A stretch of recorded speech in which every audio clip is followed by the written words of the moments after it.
তবে যে যাই বলুক ভাই, all credit goes to this man. কি দাদা, পুরো টিম এত ভালো খেললো, পুরো টিমের কাউকে তুমি ক্রেডিট না দিয়ে এই প্রণতিটাকে ক্রেডিট দিচ্ছ কেন দাদা, কেন?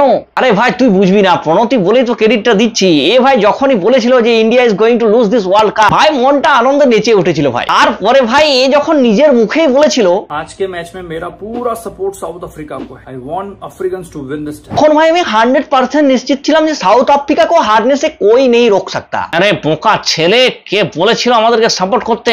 দিলি তো এতদিনের পরিশ্রমের মুখে মুতে। कैसा हरा है ভাই এই যে ছবিটা দেখতে পাচ্ছ না, এটার একটা আলাদাই শান্তি ভাই, আলাদাই। পুরো টিম যখন চিৎকার করে ট্রফিটা উঠালো না, মানে আলাদাই স্যাটিসফ্যাকশন ভাই। 50 ওভার ওয়ার্ল্ড কাপের যে ফাইনালটা না পাওয়ার যে দুঃখ, যে যন্ত্রণা, যে ব্যথাটা মনের মধ্যে টাটকা একটা ঘা দিয়ে গিয়েছিল, সেটা সব দুঃখ যন্ত্রণা ভাই মুছে গেল ভাই। রোহিত শর্মা এন্ড টিম এই ট্রফিটা যে ডিজার্ভ করে এটা ভাই সবাই জানতো।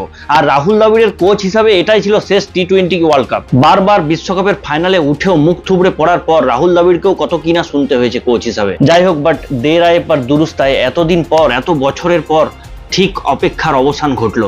টসে জিতে প্রথমে ব্যাট করতে নামে টিম ইন্ডিয়া, আর প্রথম ওভারে বিরাট কোহলি 3-3টে 4 মারার পর আমার মনে হয়েছিল সেই ওভারেই সাউথ আফ্রিকা ভাই ট্রফিটা দিয়ে ঘর চলে যাও।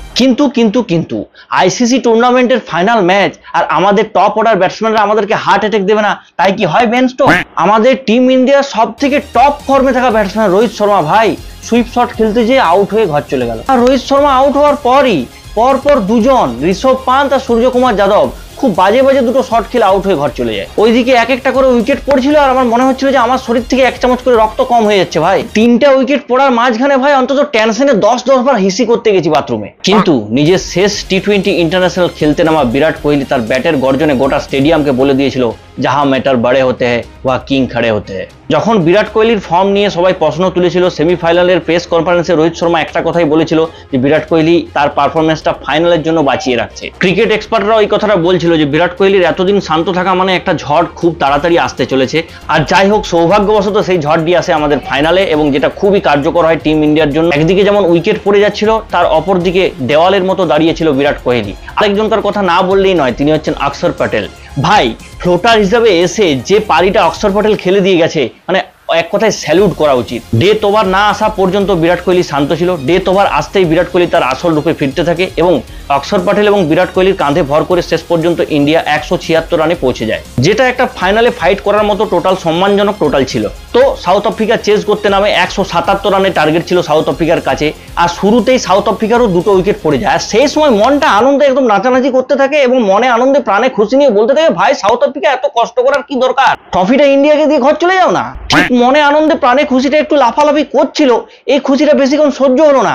কোথা থেকে ভাই কেলাসের নামক একটা ঝড় চলে আসে, আর এমন খেলাতে থাকে সে আর কি বলবো, দেখে মনে হচ্ছিল যেন আইপিএল ওকে কেউ বিনা পয়সায় খেলিয়েছে। এই বেন স্টোকস নেমে 6-এর পর 6 মারতে থাকে, আর ভারতের বিশ্বকাপ জেতার স্বপ্নটা দূরে যেতে থাকে। আর যে মনে আনন্দ প্রাণে খুশিটা নাচানাচি করছিল, সেটা আস্তে আস্তে দুঃখে পরিবর্তিত হতে থাকে। তারপরেই অক্ষর প্যাটেলের আশা এক ওভারে যখন 24 রান নিয়ে নিল, তখন সবাই ধরেই নিয়েছিল আজকে আর বোধহয় ইন্ডিয়ার ট্রফি ওঠানো হবে না, বাজিগুলো আবারও মনে হয় না ফাটিয়ে রেখে দিতে হবে। আর কেন জানি না আমারও বারবার ওই 50 ওভারের ফাইনালের কথাটা বারবার মনে পড়ছিল। আর কেনই বা মনে হবে না বলো, এখান থেকে জেতাটা মানে ইম্পসিবল ছিল। মাত্র 30 বলে 30 রান দরকার ছিল, মানে সবাই ধরেই নিয়েছিল যে সাউথ আফ্রিকা জিতছে। কেউ কেউ তো রোহিত শর্মাকে বেকার ক্যাপ্টেন্সি, বিরাট কোহলিকে গালাগালি টাইপও করতে শুরু করে দিয়েছিল। ঠিক গালিটা সেন্ড করতে যাবে সেই সময় আসে হার্দিক পান্ডিয়া এবং কেলাসেনকে ধুর কেলা বলে বাইরে পাঠিয়ে দেয়। আর তারপরের ওভারে আসে বুমরা। ভাইরে ভাই, এই ওভারে বুমরা যে বলটা করেছিল, আমার মনে হয়েছিল একটা ওভারের জন্য বুমরাকে ম্যান অফ দ্য ম্যাচ দেওয়া উচিত। এই হার্দিক পান্ডিয়া আর এই বুমরা 2 ওভারের দৌলতে 30 বলে 30 রানটা হয়ে যায় 6 বলে 16। হার্দিক পান্ডিয়ার ওভারে সূর্যকুমার যাদব যে ক্যাচটা নিয়েছিল ভাই, এটা ক্যাচ নয়, সবাই বলেছিল যে ভাই এই ওয়ার্ল্ড কাপটা ধরে নিল।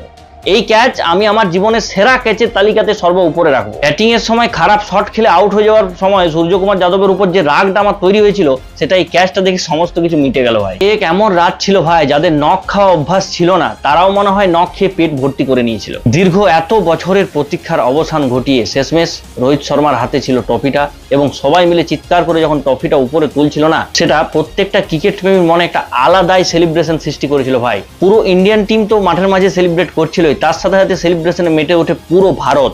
এত বছর পর ভারতের এই যে বিশ্ব জয়, এটা দেখার পর, উপলব্ধি করার পর মন যেই খুশির সাগরে ঢেউয়ে ভাসছিল, ঠিক সেই সময় দুটো খবর মনটাকে ভারাক্রান্ত করে দিল। আর সেই দুটো খবর এই খুশির মহাযজ্ঞে যেন দুফোঁটা বৃষ্টির সৃষ্টি করেছিল। বিরাট কোহলি এবং রোহিত শর্মা মানে রোকো জুটি একসাথে অ্যানাউন্স করে দিল যে তারা আর ইন্ডিয়ার হয়ে টি-20 খেলবে না, এটাই ছিল তাদের লাস্ট বিশ্বকাপ।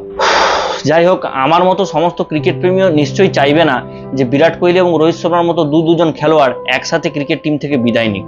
হ্যাপি রিটায়ারমেন্ট রোকো ভাই। যখন পুরো দুনিয়া তোমার বিরুদ্ধে দাঁড়িয়ে থাকবে, তোমার শুভচিন্তকরাও তোমাকে গালাগালি দেবে, ঠিক সেই সময় মন যদি ভারাক্রান্ত হয়, একবার হার্দিক পান্ডিয়াকে দেখে নিও।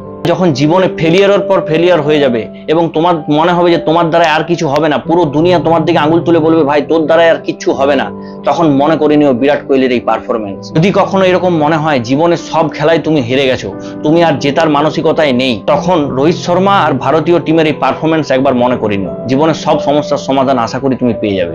Well played team India, thank you, thanks for the world cup.